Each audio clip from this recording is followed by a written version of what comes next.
तो दोस्तों Sukhoi Su-57 Russia का पहला 5th जनरेशन के फाइटर एयरक्राफ्ट है। इवन इसे दुनिया के दूसरे 5th जनरेशन के फाइटर एयरक्राफ्ट के रूप में भी पहचाना जाता है। लेकिन दोस्तों आपको जान के हैरानी होगा कि करीबन 12 साल पहले एयरक्राफ्टों ने अपना पहला उड़ान भरा था, लेकिन अब तक रशियन एयरफोर्स को ऑफिशियली 3 ही प्रोडक्शन वेरिएंट एयरक्राफ्ट मिला है। एक तरफ जहाँ पे रशिया और यूक्रेन के बीच में तनातनी बढ़ने के दरमियान अमेरिका और यूरोप के देशों के द्वारा वेस्टर्न यूरोप में बड़े हथियारों के साथ साथ F-35 जैसे एयरक्राफ्टों का भी तैनाती किया जा रहा है, तो वहीं पे अब रशिया को भी ऐसे 5th जनरेशन के फाइटर एयरक्राफ्टों का काफी अधिक आवश्यकता महसूस हो रहा है। और रिपोर्ट के मुताबिक फाइनली रशियन एयरफोर्स को और 2 5th जनरेशन के एयरक्राफ्टों का डिलीवरी किया गया है। दोस्तों आज के इस वीडियो में आप लोगों को रशियन एयरफोर्स को मिले हुए ये 2 नया 5th जनरेशन के सुखोई Su-57 के बारे में बताऊंगा, और साथ ही साथ ये भी बताऊंगा कि सुखोई Su-57 एयरक्राफ्टों को लेकर रशिया किस तरीके के नए प्लान के तहत आगे बढ़ रहा है, ताकि सिचुएशन के मुताबिक वो अमेरिका के 5th जनरेशन के फाइटर एयरक्राफ्टों को काउंटर कर सके। तो दोस्तों डिटेल में जानने के लिए वीडियो के आखिर तक बने रहिए और चैनल को सब्सक्राइब और वीडियो को लाइक जरूर कीजिए। तो दोस्तों एक तरफ जहां पे रशिया और यूक्रेन के दरमियान टेंशन में अब अमेरिका और नेटो के अन्य देश भी कूद गया है, और एक तरीके से यूक्रेन के ऊपर रशिया के इन्वेजन के खतरे को देखते हुए अमेरिका और यूरोप के देशों के द्वारा वेस्टर्न यूरोप में अपने बड़े हथियारों का तैनाती के साथ साथ F-35 जैसे फाइटर एयरक्राफ्टों को भी आगे लाया जा रहा है। तो वहीं पे रशिया को अब अपने सुखोई Su-57 फाइटर एयरक्राफ्टों का काफी अधिक कमी महसूस हो रहा है, क्योंकि ये एक 5th जनरेशन का फाइटर एयरक्राफ्ट है और थियोरेटिकली अगर देखा जाए तो अमेरिका के F-35 के सामने इन एयरक्राफ्टों को ही होना चाहिए। वैसा तो F-35 का सामना करने के लिए रशिया के पास सुखोई 35 और सुखोई 30 SM जैसे एयरक्राफ्ट है, लेकिन ये दोनों ही एयरक्राफ्ट स्टेल्थ नहीं है और ना ही 5th जनरेशन का एयरक्राफ्ट है। इवन दोस्तों सुखोई Su-57 फाइटर एयरक्राफ्टों के अब तक ऑपरेशनल हिस्ट्री को भी आप जानेंगे तो आपको भी काफी हैरानी होगा।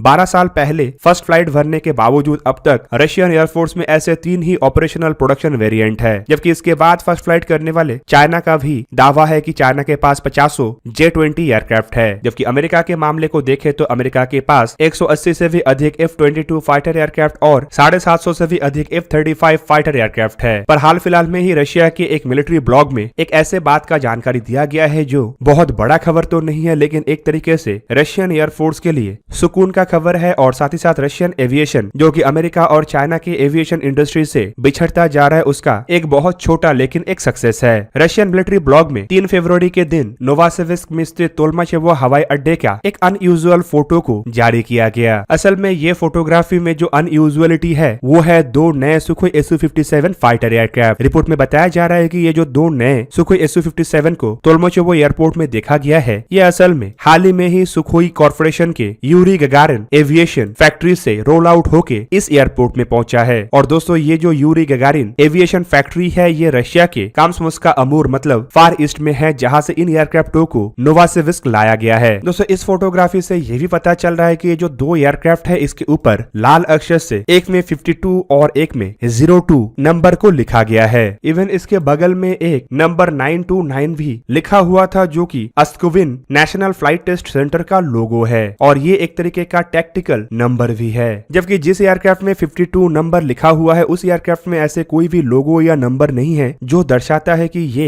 एयरक्राफ्ट किसी और एक अन्य टेस्ट फ्लाइट सेंटर से बिलोंग करता है। इवन रिपोर्टों में दावा यह भी किया जा रहा है कि ये और एक फेमस रशियन एयरफोर्स के टेस्ट फ्लाइट सेंटर का एयरक्राफ्ट हो सकता है, जो कि स्कालव के नाम से पहचाना जाता है। दोस्तों साल 2021 के दिसंबर महीने में रशियन डिफेंस मिनिस्ट्री की तरफ से यह भी डिस्क्लोज किया गया था कि यूरी गगारिन एविएशन फैक्ट्री के द्वारा जल्द ही 2 mass production Sukhoi Su-57 fighter aircraft को रशियन एरोस्पेस फोर्स के हवाले किया जाएगा, और इन दोनों एयरक्राफ्ट को 2nd और 3rd mass production Sukhoi Su-57 के रूप में देखा जा रहा है। पहला mass production Sukhoi Su-57 aircraft को ब्लू 01 मतलब ब्लू कलर से पेंट किया हुआ 01 नंबर के एयरक्राफ्ट को कहा जाता है, जो कि जनवरी 2021 में 929वां नेशनल फ्लाइट टेस्ट सेंटर अकास्तोविंस्क को डिलीवर किया गया था। पर अगर एक्चुअल हकीकत को देखें तो पहला मास प्रोडक्शन एयरक्राफ्ट असल में रेड 01 नंबर का एयरक्राफ्ट था, जो कि टेस्ट के दरमियान दिसंबर 2019 में क्रैश हो गया था। ब्लू 01 तो एक्चुअल में 2nd मास प्रोडक्शन एयरक्राफ्ट है, जबकि हाल ही में जो 2 एयरक्राफ्टों को रशियन बेड़े के हवाले किया गया है यह असल में दूसरा और तीसरा एयरक्राफ्ट नहीं बल्कि तीसरा और चौथा मास प्रोडक्शन एयरक्राफ्ट है। दोस्तों दुनिया में तीसरा फर्स्ट फ्लाइट करने वाले 5th जनरेशन के फाइटर एयरक्राफ्ट के रूप में सुखोई Su-57 एयरक्राफ्ट को देखा जाता है, जो 29 जनवरी 2010 के दिन अपना पहला उड़ान भरा था। इवन ये फर्स्ट फ्लाइट चाइनीज जंग 5th जनरेशन के फाइटर मतलब J-20 से भी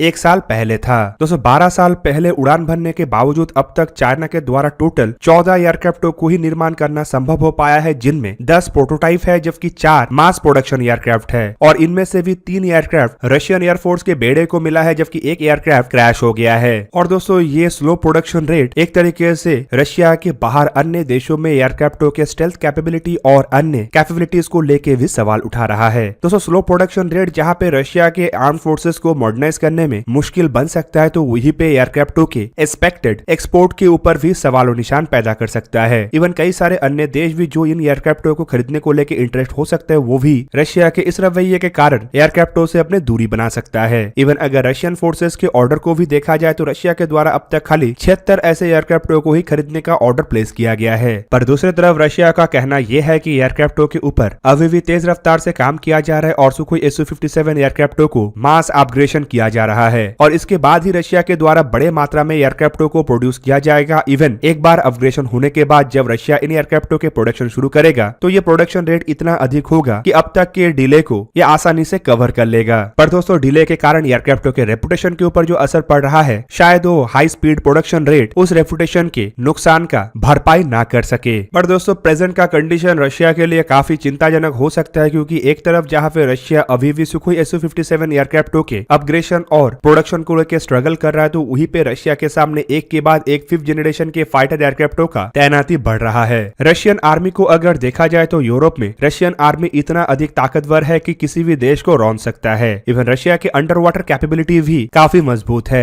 पर अगर रशियन एयरफोर्स को अमेरिकी एयरफोर्स या फिर नेटो के एयरफोर्स के टेक्नोलॉजी के साथ कंपेयर किया जाए तो फिलहाल इसमें रशिया काफी पीछे है। रिपोर्ट के मुताबिक अमेरिका भी हाल ही में ही 2 स्क्वाड्रन F-35A एयरक्राफ्ट को इंग्लैंड में स्थित लेकेनहेड बेस में तैनात किया है और ये स्क्वाड्रन है 48 फाइटर विंग और ये अमेरिकन एयरफोर्स का पहला ऐसा 5th जनरेशन F-35A एयरक्राफ्ट का स्क्वाड्रन है जो यूरोप में स्टेशन करेगा। दूसरी तरफ अगर अमेरिकी नेवी या फिर कहे तो मरीन कोर के F-35B एयरक्राफ्ट को देखे तो ये कभी भी एम्फीबियस असॉल्ट शिप के ऊपर तैनात होकर मेडिटेरियन में रशिया के नजदीक आ सकता है। अमेरिका के बात को अगर छोड़ दिया जाए तब भी रशिया के लिए 5th जनरेशन के फाइटर एयरक्राफ्ट का चुनौती कम नहीं है, क्योंकि नेटो के कई सारे अन्य देश अपने एयरफोर्स के बेड़े में F-35 एयरक्राफ्ट को बड़े मात्रा में शामिल कर रहा है, जिनमें नॉर्वेन एयरफोर्स एक ऐसा बेड़ा बन चुका है जो 20 से भी अधिक F-35A एयरक्राफ्ट को अपने बेड़े में शामिल कर चुका है। 3 फरवरी का ही घटना को अगर देखा जाए तो रशिया के जब एक A-50 एवैक्स एयरक्राफ्ट नॉर्वे के नजदीक से उड़ान भर रहा था, तब इन एयरक्राफ्टों को नॉर्वेजियन एयरफोर्स के एक F-35A एयरक्राफ्ट के द्वारा इंटरसेप्ट किया गया। दूसरी तरफ नेटो के मेंबर नीदरलैंड और इटली के साथ साथ अन्य देश भी F-35 एयरक्राफ्ट को शामिल कर रहा है और रिपोर्ट के मुताबिक इन देशों के पास 24 से भी अधिक F-35 एयरक्राफ्ट है, जिनमें 10 F-35A initial operational clearance aircraft है और जल्द ही नेटो के देशों में F-35 एयरक्राफ्टों की संख्या 100 से भी अधिक होने वाला है, जबकि इस दरमियान शायद ही रशिया अपने बेड़े में डजन भर एयरक्राफ्टों को शामिल कर पाएगा। और दोस्तों ये जो घटना है ये एक तरीके से टेक्नोलॉजिकली नेटो और रशिया के बीच में एक बहुत बड़ा गैप का कारण बनते जा रहा है, जो रशियन एयरफोर्स के सुपीरियोरिटी को तो घटाएगा ही, साथ में रशिया के अन्य सैन्य बेड़े के लिए भी चिंता का कारण बन सकता है। इवन दोस्तों आपके जानकारी के लिए बता दूं, सुखोई Su-57 के स्टेल्थ फीचर और अन्य सिचुएशनल अवेयरनेस जैसे फीचर में तो रशिया के तरफ से बड़े तब्दीली किया जा रहा है। इवन इन फीचरों को अन्य 5th जनरेशन के फाइटर एयरक्राफ्ट के मुकाबले के भी माना जा रहा है, लेकिन जिस दर से रशिया इन एयरक्राफ्टों को अपने बेड़े में शामिल कर रहा है, चाहे एयरक्राफ्ट कितना भी बेहतर हो, लेकिन इतने कम संख्या के एयरक्राफ्ट और इतने कम दर में प्रोडक्शन इन सभी एडवांटेज को डिसएडवांटेज में तब्दील करने में ज्यादा वक्त नहीं लेगा। तो दोस्तों ये था आज का वीडियो। अगर आपको वीडियो अच्छा लगा तो लाइक कीजिए और मेरे चैनल को सब्सक्राइब कीजिए और साथ में बना हुआ बेल आइकन को भी प्रेस कर दीजिए ताकि आप मेरा वीडियो देख पाए सबसे पहले। जय हिंद।